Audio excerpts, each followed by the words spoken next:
Hello everyone, good evening, good evening, good evening. So, welcome back to your very own YouTube channel that is Commerce 365. This is your educator Deepika ma'am over here और आज हम लोग करने वाले हैं continue हमारे chapter number 1 को। ठीक है, हम लोगों ने लास्ट क्लास में देखा था कि हम लोगों का जो चैप्टर नंबर 1 है ना वो हम लोगों ने स्टार्ट तो किया था लेकिन कंप्लीट नहीं किया था ना।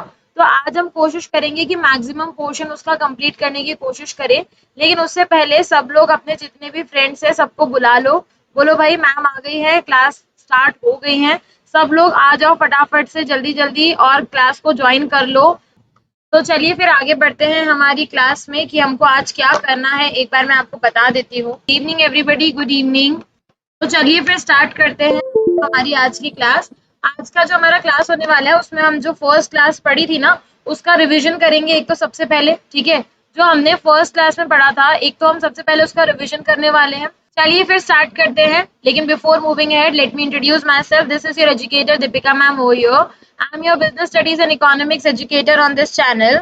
अन अकेडमी आपको हेल्प करता है आपको टॉप एग्जाम में टॉप करने में। और वो कैसे कर सकते हो वो आप कर सकते हो with the help of an academy subscription जो कि आपको मिलता है। और उस पर आपको अगर 10% ऑफ चाहिए ना तो DEEPI कोड लगाना बिल्कुल भी मत भूलिए। ठीक है, DEEPI जो कोड है वो आपको हेल्प करेगा 10% ऑफ लेने में।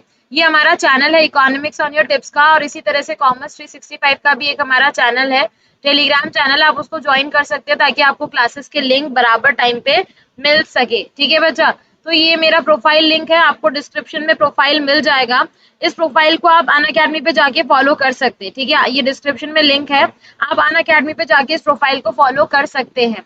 अन अकेडमी आपको देता है रियल फ्रीडम ऑफ एजुकेशन। मैं क्यों बोल रही हूँ रियल फ्रीडम ऑफ एजुकेशन, क्योंकि जब हम एक सब्सक्रिप्शन लेते हैं, ठीक है, जब हम एक सब्सक्रिप्शन लेते हैं तो हमको क्या मिल जाता है पता है? एक सब्सक्रिप्शन लेने पे हमको इंडिया के टॉप एजुकेटर्स मिल रहा है। ठीक है, टॉप 100+ एजुकेटर्स हम लोगों को यहाँ मिल रहे हैं। उसके बाद में हमको सारे सब्जेक्ट्स मिल रहे हैं। राइट, मतलब हमने क्या देखा कि एक सब्सक्रिप्शन से हमको इतने सारे एजुकेटर्स प्लस इतने सारे सब्जेक्ट्स एक साथ मिल रहे हैं। जैसे हम नेटफ्लिक्स का सब्सक्रिप्शन लेते हैं तो हमको अनलिमिटेड एक्सेस मिल जाता है, उसी तरह से जब हम अन अकेडमी का सब्सक्रिप्शन लेते हैं तो हमको सब चीजें एक साथ मिल जाती है। इसके लिए आपको क्या करना पड़ेगा, अन अकेडमी लर्निंग ऐप अपने फोन में इंस्टॉल करना पड़ेगा। इंस्टॉल करने के बाद उसको ओपन करोगे, ओपन करने के बाद आपको क्या करना है, रजिस्ट्रेशन करवाना है। रजिस्ट्रेशन में अपना मोबाइल नंबर एंटर करके अपना नेम एंटर करोगे और कंटिन्यू पे क्लिक करोगे। जैसे ही आप लोगों ने कंटिन्यू पे क्लिक किया, आपको क्या करना है, गोल सेलेक्ट करना है। गोल कैसे सेलेक्ट करोगे, आगे जैसे ही कंटिन्यू पे क्लिक किया तो आपसे गोल पूछा जाएगा और आपका गोल क्या है, क्लास 11 पे क्लिक करने के बाद आपको इंग्लिश पे जाना है। ठीक है, आगे देखिए इसके बाद क्या होगा, प्लस और आइकॉनिक दो तरह के सब्सक्रिप्शन अन अकेडमी आपको ऑफर करता है। जो हमारा प्लस सब्सक्रिप्शन है उसमें आपको मिलते हैं आपके घर बैठे कंफर्ट से क्लास अटेंड करने का मौका, अनलिमिटेड कोर्सेज का एक्सेस। ठीक है, टॉप एजुकेटर्स जिसके पास आप नहीं जा सकते लेकिन वो एजुकेटर्स आप लोगों के पास आके आपको पढ़ा रहे हैं।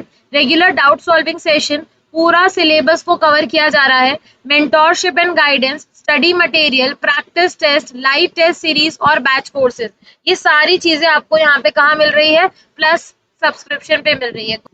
आइकॉनिक जो सब्सक्रिप्शन होता है हमारा, उस आइकॉनिक सब्सक्रिप्शन में आपको क्या मिल जाता है, पर्सनल मेंटोर मिल जाता है। मतलब आप क्या कर सकते हो, पर्सनल मेंटोर से पढ़ सकते हो, live doubt solving session attend कर सकते हो, वीकली रिपोर्ट जनरेट होती है, पेरेंट के साथ कनेक्ट करते हैं, स्टडी प्लानर है, और सारे के सारे बेनिफिट्स अन अकेडमी प्लस वाले जो है वो यहाँ पे भी आपको मिलेंगे। तो आप अपनी कन्वीनियंस के अकॉर्डिंग जो भी लेना चाहें ले सकते हैं, प्लस या आइकॉनिक। अगर आप प्लस पे चूज करते हैं तो 3 मंथ का कॉस्ट है 7500, 6 मंथ का 10,000 एंड 12 मंथ का 15,000।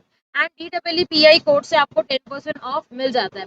आइकॉनिक सब्सक्रिप्शन का प्राइस है 3 मंथ का 12,000, 6 मंथ का 17 और 12 मंथ का 28,000। DEEPI कोड से आपको 10% ऑफ मिल जाता है। ठीक है बच्चे लोग, ऑनलाइन पेमेंट मेथड यहाँ पे आपके पास अवेलेबल है, आपको जो भी पेमेंट मेथड यूज करना है आप उसको यूज कर सकते हैं।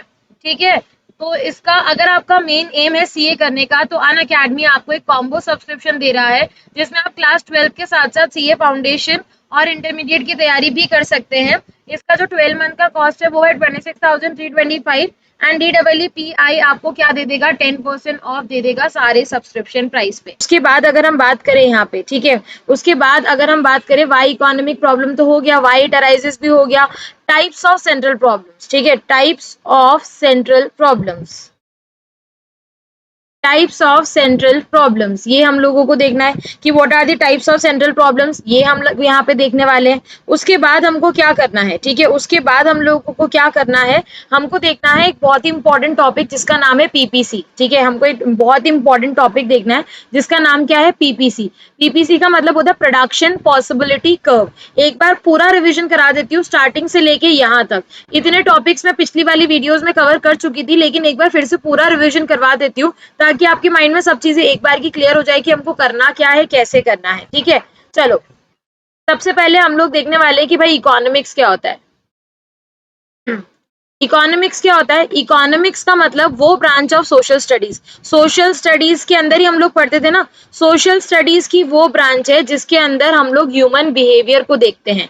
हम लोग ह्यूमन बिहेवियर को जब स्टडी करते हैं तो उसको हम लोग क्या बोलते हैं, उसको हम लोग इकोनॉमिक्स बोलते हैं। Study of human behaviour in the presence of scarcity, ठीक है, जब हम ह्यूमन बिहेवियर को स्टडी करते हैं in the presence of scarcity, उसको हम लोग बोलते हैं इकोनॉमिक्स, ठीक है। Study of human behaviour in the presence of scarcity is known as economics. अगर मैं बात करूं इकोनॉमी की, ठीक है, इकोनॉमी की अगर मैं बात करूं कि व्हाट इज इकोनॉमी, इकोनॉमी का मतलब होता है वो फ्रेमवर्क, ठीक है, इकोनॉमी का मतलब होता है वो फ्रेमवर्क जिसके अंदर, ठीक है, वो framework within which all economic activities are carried out. It is a framework within which all economic activities are carried out. मतलब वो फ्रेमवर्क जिसके अंदर सारी इकोनॉमिक एक्टिविटीज हो रही है उसको हम लोग क्या बोलते हैं, उसको हम लोग इकोनॉमी बोलते हैं। जैसे फॉर एग्जांपल इंडियन इकोनॉमी, ये तुम्हारा इंडिया है, ठीक है, इसके अंदर जो भी इकोनॉमिक एक्टिविटीज हो रही हैं उसको हम लोग क्या बोलेंगे, इकोनॉमी बोलेंगे। तो economy is a framework within which all the economic activities are carried out. अब इकोनॉमिक एक्टिविटीज क्या होता है, पहले तो ये भी तो देखें हम लोग, इकोनॉमिक एक्टिविटीज क्या होता है। इकोनॉमिक एक्टिविटीज बेटा चार तरह की होती है। सबसे पहला जो हमारा है वो है हमारा कंजप्शन, जो भी चीज हम लोग खरीदते हैं उसको मतलब परचेज करते हैं for the purpose of consumption, consumer की तरफ से होता है कंजप्शन, ठीक है। फिर हमारा होता है प्रोडक्शन, प्रोडक्शन का मतलब कुछ भी प्रोड्यूस करना। जब प्रोडक्शन हो जाता है उसके बाद अगर बात करें तो होता है इन्वेस्टमेंट। चार तरह की है यहाँ पे बेसिकली। इन्वेस्टमेंट मतलब जब भी हम कहीं पैसा लगाते हैं तो उसको इन्वेस्टमेंट बोला जाता है, राइट। उसके बाद अगर हम बात करें इन्वेस्टमेंट के बाद तो आता है एक्सचेंज, ठीक है। तो there are 4 types of economic activities. पहला है कंजप्शन, दूसरा है प्रोडक्शन, तीसरा है इन्वेस्टमेंट और फोर्थ है हमारा एक्सचेंज। ये सारी चीजें ऑल्दो मैं आपको पहले वाली क्लास में भी बता चुकी हूँ, लेकिन एक बार आज फिर से हम लोग देख रहे हैं ताकि आप लोगों की लॉजिक्स क्लियर हो जाए, एक बार के सारे कॉन्सेप्ट क्लियर हो जाए, ठीक है ना। तो आज हम लोगों ने क्या देख लिया, आज हम लोगों ने देख लिया कि हम लोगों को क्या क्या हमने ऑलरेडी देख लिया है। मतलब इकोनॉमी का मीनिंग हो गया, इकोनॉमिक्स का मीनिंग हो गया। अब नेक्स्ट जो हमारा टॉपिक था उसका मीनिंग था स्केर्सिटी, मतलब उसका टॉपिक का हेडिंग क्या था, स्केर्सिटी। बच्चे लोग स्केर्सिटी का मतलब क्या होता है, स्केर्सिटी का मतलब होता है किसी चीज की कमी होना। अगर हिंदी में बात करें तो स्केर्सिटी का मतलब होता है किसी चीज की कमी होना, राइट। स्केर्सिटी का मतलब होता है किसी चीज की कमी होना, या इसको अगर लैंग्वेज में लिखा जाए तो व्हेन डिमांड ऑफ रिसोर्सेज, ठीक है, ठीक है, when demand of resources is more than supply of resources, तो उसको हम लोग क्या बोलते हैं, उसको हम लोग स्केर्सिटी बोलते हैं। जब डिमांड ज्यादा है रिसोर्सेज की और सप्लाई कम है तो उसको हम लोग क्या बोलते हैं, स्केर्सिटी बोलते हैं। अब नेक्स्ट हमारे पास आ जाते हैं भाई इकोनॉमिक प्रॉब्लम क्या होती है, ठीक है। इकोनॉमिक प्रॉब्लम क्या होती है, देखो इकोनॉमिक प्रॉब्लम का मतलब होता है problem of choice. Economic problem का मतलब होता है problem of choice. For example तुम्हारे फादर तुमको पॉकेट मनी देते हैं सपोज ₹1000 एक पर्टिकुलर ईयर के अंदर। अब आपको 1000 पॉकेट मनी तो मिल रही है, लेकिन अब आपके पास इतनी सारी डिमांड्स है ना, आपकी नीड्स इतनी सारी है कि आपको चूज करना पड़ता है कि मैं कहाँ इसको खर्च करूं। वही अगर आपकी पॉकेट मनी अनलिमिटेड होती तो प्रॉब्लम अराइज ही नहीं होती। उसी तरह से इकोनॉमिक प्रॉब्लम होती है प्रॉब्लम ऑफ चॉइस। हमको चूज करना पड़ता है कि हम क्या बनाएं, कैसे बनाएं। ये चूज करने की प्रॉब्लम क्यों आ रही है? क्योंकि हमारे पास रिसोर्सेज क्या है, लिमिटेड है। इकोनॉमिक प्रॉब्लम इसलिए अराइज होती है क्योंकि हमारे पास रिसोर्सेज क्या है, लिमिटेड है। हमारे पास रिसोर्सेज की क्या है, स्केर्सिटी है, और उस रिसोर्सेज की स्केर्सिटी की वजह से हमको ये प्रॉब्लम देखने को मिलती है। समझ रहे हो ना? ठीक है, यहाँ पे समझ रहे हो ना? रिसोर्सेज जो हैं, रिसोर्सेज क्या है, लिमिटेड है, स्केयर है। इसकी वजह से हमको क्या प्रॉब्लम आती है, हमको इकोनॉमिक प्रॉब्लम आती है। तो इकोनॉमिक प्रॉब्लम होती है हमारी प्रॉब्लम ऑफ चॉइस। ठीक है, हमारी इकोनॉमिक प्रॉब्लम क्या होती है, प्रॉब्लम ऑफ चॉइस, राइट। इसको हम लोग क्या बोलते हैं, इकोनॉमिक प्रॉब्लम बोलते हैं। अब अगर मैं आपसे पूछूं कि व्हाई इट अराइजेस, ठीक है, व्हाई इट अराइजेस, ये क्यों अराइज होती है इकोनॉमिक प्रॉब्लम? मैम सिंपल सा लॉजिक है, due to scarcity. Due to scarcity arise होती है। अगर किसी चीज की कमी हो ही ना तो फिर प्रॉब्लम अराइज होगी ही नहीं ना, तो ये अराइज होती है ड्यू टू स्केर्सिटी। लेकिन अगर क्वेश्चन आ जाता है 3 मार्क्स का कि व्हाई इकोनॉमिक प्रॉब्लम अराइजेस, तो आप क्या लिख के आओगे? तो आप लिख के आओगे कि economic problem arises due to scarcity of resources, but there are 3 other reason also. क्या है वो रीजन? सबसे पहले अनलिमिटेड वांट्स। सबसे पहला रीजन है अनलिमिटेड वांट्स। भाई ह्यूमन बीइंग की वांट्स क्या है, अनलिमिटेड। ह्यूमन बीइंग की वांट्स क्या है, अनलिमिटेड। एक वांट फुलफिल होती ही नहीं है कि दूसरी पहले ही अराइज हो जाती है। ठीक है, फिर उसके बाद अगर हम बात करें तो हमारे पास आता है limited means. Unlimited want, limited means भाई उन अनलिमिटेड जरूरतों को पूरा करने के लिए जो साधन चाहिए, जो मीन्स चाहिए, वो क्या है, लिमिटेड है। जो पैसे चाहिए वो क्या है, लिमिटेड है। और उसके रिसोर्सेज के भी क्या है, ऑल्टरनेटिव यूजेस है। मतलब एक ही चीज को हम लोग बहुत सारे अलग अलग तरीकों से यूज कर सकते हैं।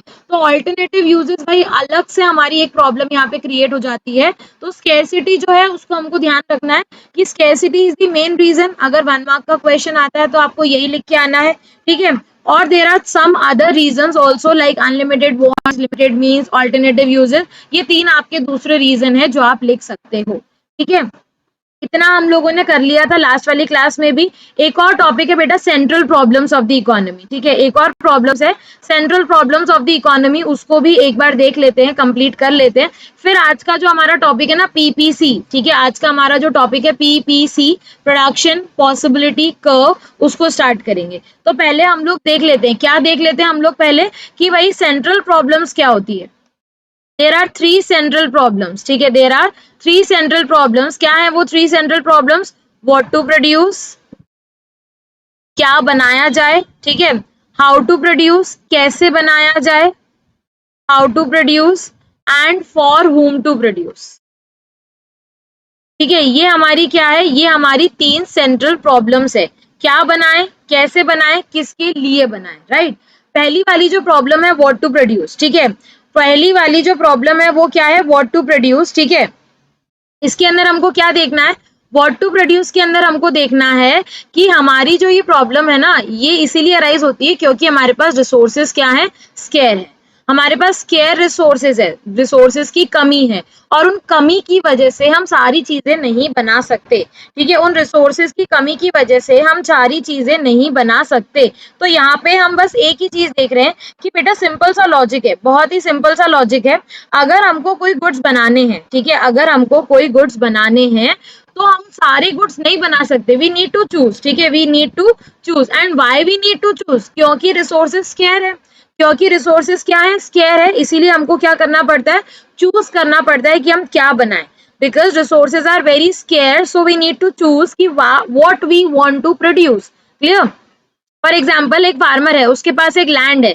अब इस लैंड तो उसके पास लिमिटेड है, इतना सा पीस ऑफ लैंड है, और ऑप्शंस उसके पास बहुत सारे हैं। वो इस पे राइस भी प्रोड्यूस कर सकता है, वो इस पे व्हीट भी प्रोड्यूस कर सकता है, वो इस पे जूट भी प्रोड्यूस कर सकता है, बहुत सारे ऑप्शंस है। तो यही प्रॉब्लम अराइज होती है कि भाई क्या प्रोड्यूस किया जाए जिससे मैक्सिमम लोगों की वांट सेटिस्फाई हो जाए। ऐसा क्या प्रोड्यूस किया जाए, ये डिसाइड करना तुम्हारी कौन सी प्रॉब्लम है, व्हाट टू प्रोड्यूस वाली प्रॉब्लम। ठीक है, अगर हम हाउ टू प्रोड्यूस की बात करें तो हाउ टू प्रोड्यूस वाली प्रॉब्लम क्या बोलती है, हाउ टू प्रोड्यूस वाली प्रॉब्लम बोलती है कि कैसे बनाई जाए चीजें। तो there are 2 options, there are 2 options चीजों को बनाने के लिए। There are 2 options. क्या है वो ऑप्शन? पहला है आपके पास कैपिटल इंटेंसिव, कैपिटल इंटेंसिव। ठीक है, और दूसरा हमारे पास है labour intensive, capital intensive and labour intensive. These are the two techniques जो हमारे पास क्या है, अवेलेबल है। समझ रहे हो, these are the two techniques which are available. सबसे पहली कौन सी है, कैपिटल इंटेंसिव, और दूसरी कौन सी है चलो, लेबर इंटेंसिव। कैपिटल इंटेंसिव का मतलब कैसे बना है ना, basically problem of choice of technique. How to produce वाली प्रॉब्लम किससे रिलेटेड है, problem of choice of technique, भाई किस टेक्निक को यूज करके गुड्स बनाए जाए। तो कैपिटल इंटेंसिव का मतलब होता है मशीन्स को यूज करो, कैपिटल इंटेंसिव का मतलब मशीन्स को यूज करके गुड्स बनाओ, और लेबर इंटेंसिव का मतलब होता है लेबर को यूज करो, मतलब वर्कर को यूज करो। तो अब इट डिपेंड्स कि अब आपके माइंड में क्वेश्चन आएगा कि मैम क्या यूज करें, कौन सा यूज करना चाहिए। तो इट डिपेंड्स, किस पे डिपेंड करता है, use that technique which is surplus in the economy. जो सरप्लस है इकोनॉमी के अंदर वो आप यूज करो, ठीक है, जिससे आपकी मिनिमम कॉस्ट लग रही है, जिससे आपकी कॉस्ट क्या लग रही है, minimum cost and maximum profit, जिससे कॉस्ट मिनिमम और प्रॉफिट मैक्सिमम है, वो वाली टेक्निक को आप यूज करो, राइट। और क्या कर सकते हैं मैम, इसके अंदर एक और तरीका है। आप देखो आपके रिसोर्सेज का फुलर यूटिलाइजेशन किस में हो रहा है। बहुत बार ऐसा होता है कि मशीन्स फुल्ली यूटिलाइज नहीं कर पाती है, वेस्टेज ज्यादा हो जाता है। तो उस केस में आपको क्या चाहिए, लेबर चाहिए जो रिसोर्सेज को प्रॉपरली यूटिलाइज करे। तो आपके रिसोर्सेज जिसके अंदर फुल्ली यूटिलाइज हो रहे हैं, ठीक है, आप वो वाली टेक्निक का यूज करो। समझ गए, आपके रिसोर्सेज जहाँ पे फुल्ली यूटिलाइज कर रहे हैं उसके अंदर क्या करना है अपने को, रिसोर्सेज को जहाँ फुल्ली यूटिलाइजेशन हो रहा है आपको वो वाली टेक्निक यूज करनी है। तो बस सिंपल सा लॉजिक है हाउ टू प्रोड्यूस का, capital intensive, labour intensive. Capital intensive में मशीन के थ्रू, लेबर इंटेंसिव में लेबर के थ्रू आपको करना है। क्लियर है सब लोगों को।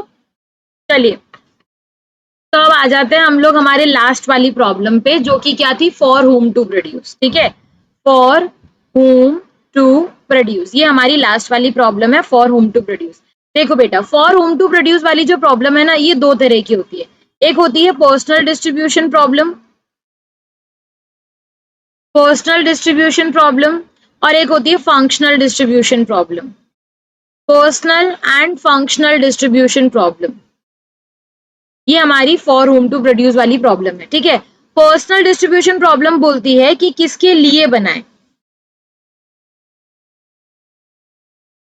ठीक है, पर्सनल डिस्ट्रीब्यूशन प्रॉब्लम होती है कि किसके लिए गुड्स बनाए जाए। हमारा जो गुड होगा वो रिच के लिए होगा, या फिर पुअर के लिए होगा, या फिर मिडिल के लिए होगा। हमारा जो गुड्स होगा वो कौन से सेक्टर ऑफ पीपल के लिए होगा, कौन से सेक्शन ऑफ पीपल के लिए होगा, किसके लिए हम गुड्स बना रहे हैं। Whereas functional distribution problem की अगर हम बात करें तो फंक्शनल डिस्ट्रीब्यूशन प्रॉब्लम ये बोलता है कि आप कोई भी गुड्स बनाने के लिए ना फैक्टर्स ऑफ प्रोडक्शन का यूज करते हो। ठीक है, आप कोई भी गुड्स बनाने के लिए फैक्टर्स ऑफ प्रोडक्शन का यूज करते हो। For example land, labour, capital and entrepreneur. ठीक है, land, labour, capital and entrepreneur. ठीक है बेटा, अब ये जनरेट करते हैं आप लोगों की फैक्टर इनकम, ये जनरेट करते हैं आप लोगों की फैक्टर इनकम। लैंड को आपको देना पड़ता है क्या, रेंट। लेबर को आप क्या देते हो, वेजेस देते हो। कैपिटल को आप क्या देते हो, कैपिटल पे आप क्या देते हो, इंटरेस्ट देते हो। कैपिटल पे आप क्या देते हो, इंटरेस्ट देते हो। और एंटरप्रेन्योरशिप आप क्या देते हो, एंटरप्रेन्योर को प्रॉफिट देते हो। तो बेटा ये सारी चीजें आप लोगों को ध्यान में रखनी है। ठीक है, ये सारी चीजें आपको ध्यान में रखनी है कि जो फैक्टर इनकम जनरेट हो रही है उसको फैक्टर ऑफ प्रोडक्शन में कैसे डिस्ट्रीब्यूट करना है। जो फैक्टर इनकम जनरेट हो रही है उनको फैक्टर्स ऑफ प्रोडक्शन में कैसे डिस्ट्रीब्यूट करना है, ये हम लोगों को यहाँ पे ध्यान रखना है। तो this is your functional distribution problem and personal distribution problem. इतने टॉपिक्स हम लास्ट क्लास में कंप्लीट कर चुके थे। अब आज की क्लास का टॉपिक स्टार्ट करते हैं, जो कि production possibility curve, production possibility frontier and transformation curve. ठीक है, तो अब ना बेटा एक चीज मैं आपको पहले से ही बता देती हूँ यहाँ पे, ये जो प्रोडक्शन पॉसिबिलिटी फ्रंटियर या प्रोडक्शन पॉसिबिलिटी कर्व है ना, इसके अंदर आपको एक चीज जो है वो ध्यान रखनी है, वो ये है कि इसमें कुछ अजम्पशंस लेने हैं। ठीक है, ये माइक्रो इकोनॉमिक्स है, आप लोग पहली बार पढ़ रहे हो, तो हो सकता है कि ये जो कॉन्सेप्ट अभी हम पढ़ने जा रहे हैं तुमको लगे यार ये क्या है, ये तो हमको पता ही नहीं है, ये ऐसे कैसे हो सकता है। लेकिन आपको मैं एक चीज पहले से बता दूं, हमारी पूरी इकोनॉमिक्स ना अजम्पशंस पे चलती है। हम कोई भी चीज को जब स्टडी करते हैं ना तो हमारा मेन टारगेट क्या होता है, अजम्पशंस, ठीक है। हमको सारी चीजें किसके ऊपर बेस करके पढ़नी है, अजम्पशंस के ऊपर बेसिस करके पढ़नी है। तो अजम्पशंस लेना बहुत जरूरी है। अगर मैं बात करूं प्रोडक्शन पॉसिबिलिटी कर्व या प्रोडक्शन पॉसिबिलिटी फ्रंटियर, इसका मीनिंग तो मैं तुमको समझा ही रही हूँ, लेकिन उससे पहले तुमको ये पता लगाना जरूरी है कि इसके अजम्पशंस क्या है, ठीक है। देखो, जो हमारा पीपीसी होता है ना, ये प्रोडक्शन पॉसिबिलिटी कर्व एक ऐसा कर्व होता है जो आपको ये बताता है कि आप अपनी कंट्री के रिसोर्सेस, ठीक है, आप अपने कंट्री के रिसोर्सेस को, कंट्री के जो हमारे रिसोर्सेस है उससे क्या कितने गुड्स प्रोड्यूस कर सकते हो। सपोज आपकी कंट्री में जितने भी रिसोर्सेज है आपने वो सारे यूटिलाइज कर लिए, उन सबको यूटिलाइज करने के बाद आप कौन से गुड्स प्रोड्यूस कर सकते हैं, उसको हम लोग पीपीसी बोलते हैं। समझ रहे हो, आपने जितने भी आपकी कंट्री के रिसोर्सेज है उन सबको यूटिलाइज कर लिया, फुल्ली यूटिलाइजेशन में डाल दिया, उस यूटिलाइजेशन के बाद आप कौन से गुड्स प्रोड्यूस कर सकते हैं, वो हमारा क्या कहलाता है, वो ही हमारा पीपीसी कहलाता है। तो इसमें पीपीसी समझने से पहले कुछ अजम्पशंस है जो मुझे आपको समझाने। पहले, रिसोर्सेज अवेलेबल जो है वो फिक्स्ड है, हमारी कंट्री का एरिया फिक्स है, हमारी कंट्री के रिसोर्सेज फिक्स है, किसी में कुछ इंक्रीज नहीं हो रहा है, ये अजम्पशन है, तभी पीपीसी बन सकता है, ठीक है। टेक्नोलॉजी भी एक तरह से रिसोर्स ही होती है, तो हम यहाँ पे क्या देख रहे हैं भाई कि टेक्नोलॉजी भी क्या है, चेंज नहीं हो रही है, टेक्नोलॉजी भी उतनी की उतनी ही है, there is no change in technology, ठीक है।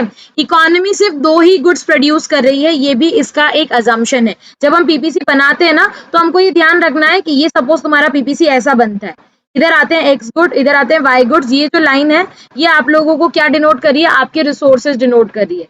ये जो लाइन है ये फुलर यूटिलाइजेशन लाइन है, ये सारे आपके रिसोर्सेज है, इसके अंदर जितना भी एरिया है ना ये आपके रिसोर्सेज को यहाँ पे इंडिकेट करता है। तो ये पीपीसी क्या अजम्पशन लेके चल रहा है कि इकोनॉमी के जो रिसोर्सेज है वो फिक्स है, इकोनॉमी 2 ही गुड्स प्रोड्यूस करती है, इकोनॉमी में जितने रिसोर्सेज है वो सब फुल्ली एम्प्लॉयड है, कुछ भी अनएम्प्लॉयड नहीं है, जितने हमारे पास रिसोर्सेज है हमने सब यूटिलाइज कर दिए, उसके बेसिस पर ये लाइन आई है। ये जो लाइन आपको यहाँ पे दिख रही है ना, ये लाइन इसी के बेसिस पे आई है, ये वाली जो लाइन आपको दिख रही है ना, ये लाइन इसी के बेसिस पे आई है कि हमारी इकोनॉमी के रिसोर्सेज फुल्ली अगर यूटिलाइज हैं तो ये हमारे रिसोर्सेज हैं, ये हम प्रोड्यूस कर रहे हैं। अब देखते हैं कि वर्क कैसे करता है, आखिर ये चीज है क्या और वर्क कैसे करती है।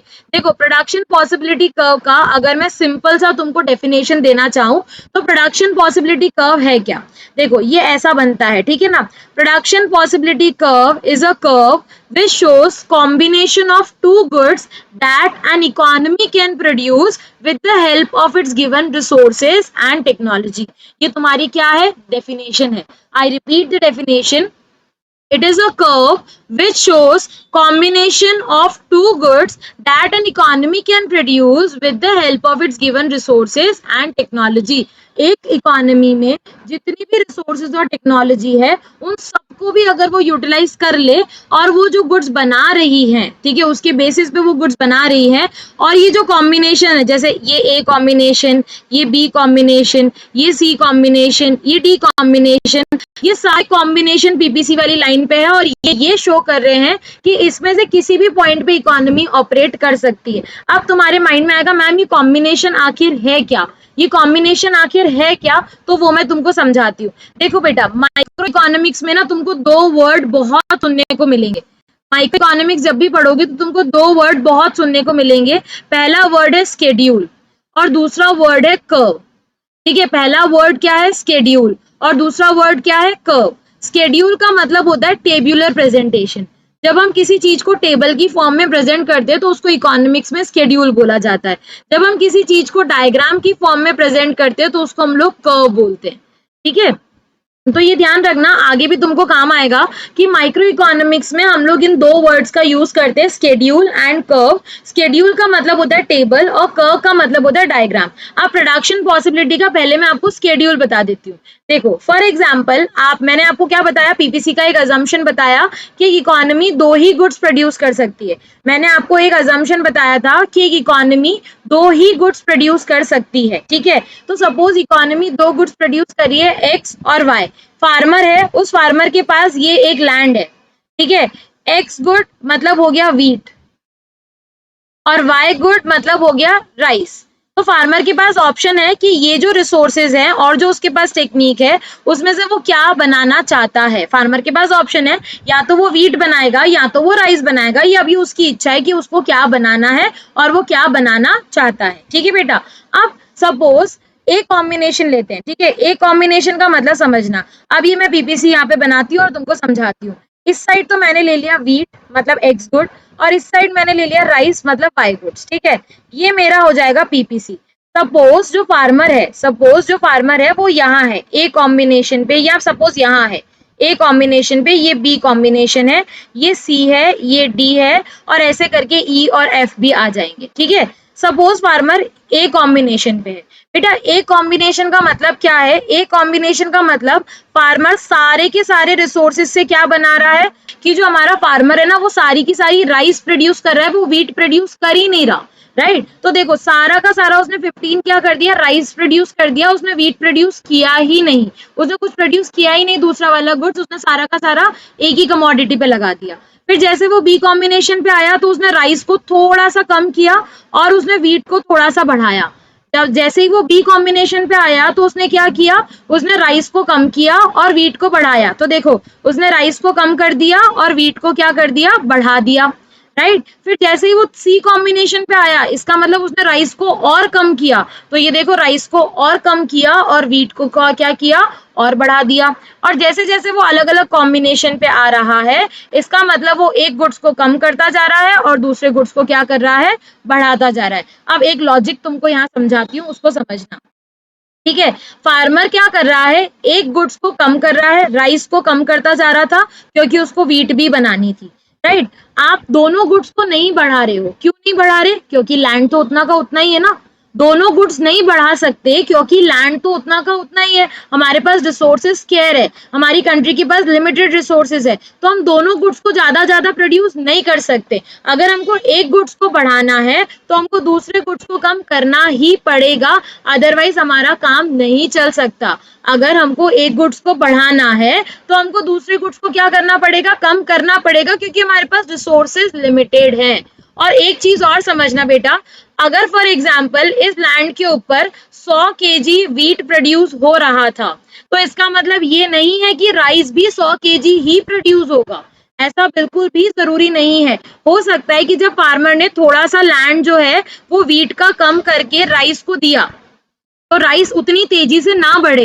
क्यों? क्योंकि राइस की प्रोडक्टिविटी अलग अलग होती है, हर रिसोर्सेज अलग अलग तरीके से अपने आप को यूज करता है। समझ रहे हो? फॉर एग्जाम्पल इसका एक और बेस्ट एग्जाम्पल मैं आपको देती हूँ। ठीक है, एक बेस्ट एग्जाम्पल मैं आप लोगों को देती हूँ, आपको बहुत अच्छी तरह से समझ आ जाएगा उस एग्जाम्पल के थ्रू। ठीक है ना?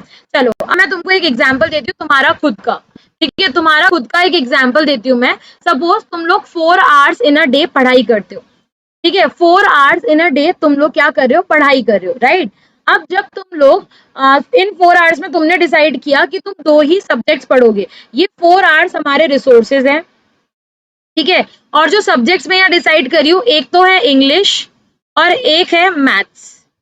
ठीक है, 2 अलग अलग सब्जेक्ट मैंने ले लिए, इंग्लिश और मैथ्स। अब जब तुम 4 घंटे इंग्लिश पढ़ रहे थे तो तुम बहुत सारे चैप्टर्स कंप्लीट कर पा रहे थे, लेकिन वही अगर तुम 1 घंटा इंग्लिश का कम कर देते हो और वो 1 घंटा मैथ्स को दे देते हो तो तुम हो सकता है कि 2 क्वेश्चन ही कर पाओ। राइट, क्योंकि maths is different, English is different, wheat is different, rice is different. एक ही गुड्स अगर हम बात करें ना यहाँ पे, तो गुड्स अलग अलग तरह की प्रोडक्टिविटी शो करता है। अगर आप इंग्लिश पढ़ोगे तो हो सकता है कि अगर आप 2 घंटे भी दोगे तो आराम से 4 चैप्टर पढ़ लो, और 2 घंटे मैथ्स को दोगे तो हो सकता है कि तुम एक चैप्टर भी कंप्लीट ना कर पाओ। तो यही चीज मैं बता रही हूँ कि वो 1 आवर की यूटिलिटी, वो 1 आवर की यूजफुलनेस इंग्लिश में अलग है, मैथ्स में अलग है। उसी तरह से अगर कोई रिसोर्सेज है तो उसकी यूजफुलनेस व्हीट के लिए अलग है और राइस के लिए अलग है। दोनों के लिए क्या है, अलग अलग है। समझ आया सब लोगों को? व्हीट और राइस के लिए दोनों के लिए क्या है बेटा, अलग अलग है। क्लियर है ना? चलो ये हमारा प्रोडक्शन पॉसिबिलिटी शेड्यूल हो गया। अब कर्व पे आते हैं। कर्व का मतलब जैसा मैंने आपको बताया डायग्राम होता है, कर्व का मतलब होता है डायग्राम। तो हम आ जाते हैं डायग्राम पे। ये रहा तुम्हारा कर्व। ठीक है, अब ये कर्व कैसे बना, जो तुमने डायग्राम लिया था ना, जो तुमने शेड्यूल लिया था, सॉरी, वही देखो मैंने यहाँ पे इसको कर्व की फॉर्म में प्रेजेंट कर दिया है। ये तुम्हारा ए कॉम्बिनेशन है, ये B C D E and F, बस इसको मैंने प्रेजेंट कर दिया, हो गया मेरा काम। बस प्रेजेंट कर दिया तो हो गया काम। तो बस यही चीज आपको मैं बताना चाह रही थी कि प्रोडक्शन ऑसिलेटरी कर्व, उसका शेड्यूल कैसे बनता है, उसका मीनिंग क्या होता है। अब देखो बेटा, प्रॉपर्टीज ऑफ पीपीसी, यहां से आता है आप लोगों का 3 मार्क का question. There are two properties of PPC, दो प्रॉपर्टीज है पीपीसी, ये तुम्हारा पीपीसी है, ठीक है ना। ये आप लोगों का पीपीसी है जो इन कॉम्बिनेशंस को ज्वाइन करके बना है। ये कॉम्बिनेशंस ज्वाइन किए तो हमारा पीपीसी बन गया। अब इस पीपीसी की ना दो प्रॉपर्टीज है, कौन सी है वो दो प्रॉपर्टीज देखो। सबसे पहला downward sloping from left to right. तुम इस पीपीसी को ऑब्जर्व करो, ये यहां से यहां नीचे की तरफ आ रहा है ना, ये पीपीसी क्या हो रहा है, यहां से नीचे की तरफ आ रहा है। इसका मतलब हम क्या देख रहे हैं कि PPC is downward sloping, PPC ऊपर से नीचे की तरफ आ रहा है। जो दूसरा है वो क्या है, कॉनकेव। कॉनकेव का मतलब देखो यहाँ पे, ये होता है कॉनकेव, ठीक है, ये होता है कॉन्वेक्स, राइट, और ये हमारा होता है स्ट्रेट लाइन, ठीक है। तो ये जो शेप बन रहा है ना पीपीसी का, ये कौन सा शेप है, कॉनकेव शेप है। तो ये हमारी सेकेंड प्रॉपर्टी होगी। तो हमने यहाँ पे देखा कि हमारा जो पीपीसी है उसकी दो प्रॉपर्टीज है। पहली property, it is downward sloping. Just a second. पहली प्रॉपर्टी क्या है कि PPC is downward sloping. PPC हमारा क्या करता है, it slopes downward from left to right, ठीक है। और दूसरा हमने क्या देखा कि पीपीसी की जो दूसरी प्रॉपर्टी है वो क्या है बच्चा लोग, दूसरी प्रॉपर्टी ये है कि PPC is concave to origin. अब आप बोलोगे मैम ये 3 मार्क्स में कैसे आएगा, तो बेटा 3 मार्क्स में तुमको लिखा आएगा, explain the property of PPC that PPC slopes down from left to right, या why PPC is concave to origin, explain. तो इंडिविजुअल प्रॉपर्टी आपकी 3 मार्क्स में आ सकती है और 6 नंबर का क्वेश्चन भी बन सकता है, दोनों प्रॉपर्टी एक्सप्लेन करने के लिए भी आ सकती है। तो we have to make sure कि हमको पीपीसी की प्रॉपर्टीज अच्छी तरह से आनी चाहिए कि पीपीसी होता क्या है, पीपीसी क्यों डाउनवर्ड स्लोपिंग होता है। तो आज का टारगेट है कि हम ये वाली प्रॉपर्टी को अच्छी तरह से समझ लेंगे ताकि हम लोगों को पता पड़ जाए, फिर हम लोग कल दूसरी वाली प्रॉपर्टी और एक दो टॉपिक और है वो भी देखेंगे। तो पहले हमारा आज का टारगेट क्या हो जाएगा, डाउनवर्ड स्लोपिंग। देखो बेटा, डाउनवर्ड स्लोपिंग, ये इसका मतलब पहले तो समझ लेते हैं कि डाउनवर्ड स्लोपिंग का मीनिंग बोलना क्या चाह रहे हैं। देखो ये आप लोगों का जो पीपीसी है ना वो ऐसा बनता है, ये वाला पॉइंट है, फिर धीरे धीरे धीरे धीरे पॉइंट्स ऐसे कॉम्बिनेशन से अलग अलग, और इन कॉम्बिनेशंस को ज्वाइन करके हमारा ये पीपीसी क्या होता है, बनता है, ठीक है। तो ये जो पीपीसी है ना ये डाउनवर्ड की तरफ मतलब नीचे की तरफ स्लोप कर रहा है। क्यों कर रहा है ये पीपीसी डाउनवर्ड स्लोपिंग, क्यों है, इसके पीछे रीजन है। क्या रीजन है, इसके पीछे ये रीजन है कि जब हम इस पॉइंट से इस पॉइंट पे आए तो हमने क्या किया, y को कम किया और x को बढ़ाया, ठीक है ना, यही किया। फिर इस B पॉइंट से जब C पे आए तो हमने क्या किया, अगेन हमने y को कम किया और x को बढ़ाया। अब मैं आपको एक लैंग्वेज यहाँ पे समझा रही हूँ, उसको समझना, ठीक है ना। देखो जब x इंक्रीज हो रहा है मतलब 0, 1, 2, 3 और y डिक्रीज हो रहा है मतलब 15 था, ठीक है, फिर आपका 14 हुआ, फिर आपका हो गया सपोज 12 हो गया, और फिर हो गया 9। सपोज हमने ये देख लिया कि ऐसे हो रहा है। बेटा ये जो चेंजेस आते हैं ना, ये जो चेंजेस आ रहे हैं इसको हम डेल्टा से डिनोट करते हैं। ये ट्राइंगल जो है ना ये आप लोगों का डेल्टा कहलाता है, इसको हम डेल्टा से डिनोट करते हैं। अगर मैं पूछूं कि मुझे बताओ इस कॉम्बिनेशन से इस कॉम्बिनेशन पे जब आए हो तो डेल्टा एक्स कितना है, तो डेल्टा एक्स है 1, और डेल्टा वाई कितना है, डेल्टा वाई भी कितना है 1 है। जब तुम सेकंड 1 से 2 पे आए, यहाँ पे आए, अगेन डेल्टा एक्स और डेल्टा वाई पूछो तो डेल्टा एक्स कितना है 1, और डेल्टा वाई कितना है, देखो 14 से 12 तो 2। फिर मैं तुमसे पूछूं, ये तो तुम्हारा ए कॉम्बिनेशन, बी कॉम्बिनेशन, सी। अब मैं तुमसे पूछूं कि सी कॉम्बिनेशन पे बताओ डेल्टा एक्स कितना है और डेल्टा वाई कितना है, तो डेल्टा एक्स है हमारा अगेन 1 और डेल्टा वाई 12 से 9 मतलब 3। तो हम यहाँ पे एक चीज ऑब्जर्व कर रहे हैं, क्या ऑब्जर्व कर रहे हैं कि मैम अगर हमको एक गुड्स बढ़ाना है तो हमको दूसरे गुड्स को कम करना ही पड़ेगा। अगर हमको एक गुड्स बढ़ाना है तो हमको दूसरे को सेक्रीफाइस करना ही पड़ेगा। तो बस यही रीजन है कि तुम्हारा पीपीसी डाउनवर्ड स्लोपिंग बनता है, क्योंकि अगर आपको एक गुड्स का कंजप्शन बढ़ाना है, it implies that in order to produce more unit of one good some units of other good must be sacrificed। अगर आपको डेल्टा y बढ़ाना है तो आपको डेल्टा x को कम करना पड़ेगा, समझ रहे हो। अगर आपको डेल्टा x बढ़ाना है तो आपको डेल्टा y को कम करना पड़ेगा, समझ गए। यही चीज आपको मैं बता रही हूँ कि एक गुड्स को बनाना है तो दूसरे को सेक्रीफाइस करना पड़ेगा। कोई भी इकोनॉमी दोनों गुड्स ज्यादा प्रोड्यूस नहीं कर सकती। क्यों नहीं कर सकती? वही रीजन है भाई, रिसोर्सेज स्केयर है ना। कोई भी इकोनॉमी दोनों गुड्स ज्यादा प्रोड्यूस नहीं कर सकती। क्यों नहीं कर सकती? क्योंकि रिसोर्सेज स्केयर है, हमारे पास रिसोर्सेज की कमी है और उन कमी की वजह से हम लोग हमारे जो है ज्यादा गुड्स नहीं बना सकते हैं। समझ आया? तो this was the end of our today's class. कल वाली क्लास में हम लोग क्या करने वाले हैं? कल वाली क्लास में हम लोग आगे के टॉपिक्स कवर करने वाले हैं, जिसके अंदर मैं आपको पीपीसी की सेकंड प्रॉपर्टी बताऊंगी कि जो सेकंड प्रॉपर्टी है उसके पीछे क्या रीजन है। ठीक है?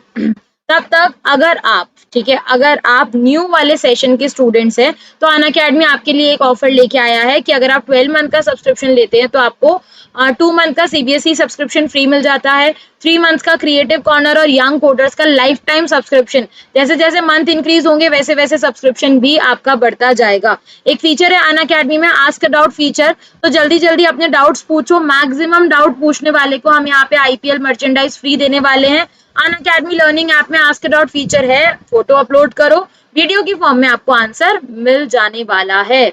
ओके स्टूडेंट्स, यहाँ पे मैं आपको बता दूं कि भाई फ्री कंटेंट अवेलेबल है अनअकैडमी लर्निंग ऐप पे। अनअकैडमी लर्निंग ऐप पे बहुत सारा फ्री कंटेंट अवेलेबल है। आप क्या कर सकते हो, बस आप लोगों को अनअकैडमी लर्निंग ऐप डाउनलोड करना है, स्पेशल क्लासेस में जाके क्या करना है, DEEPI कोड लगाना है और आपको मिल जाएगा एक्सेस, वो भी सारा फ्री ऑफ कॉस्ट। ठीक है ना? अगर आप क्विज ज्वाइन करना चाहते हैं तब भी आपको अपना गोल सेलेक्ट करना है और ज्वाइन क्विज पे जाके DEEPI इनवाइट कोड लगाना है, आपको फ्री में, बिल्कुल फ्री में आपको क्लास ज्वाइन क्विज का मौका मिल जाएगा। ये जो कोड है ना बेटा, ये सीए के लिए, 12th के लिए, 11th के लिए, बैंकिंग के लिए, हर किसी के लिए आप लोग यूज कर सकते हो। जिसमें यूज करना चाहो कर सकते हो, आपको 10% ऑफ मिल जाने वाला है। So till then, stay tuned. Don't forget to like, share and subscribe the channel if you haven't done yet. Bye bye everyone. Take care. Let's crack it.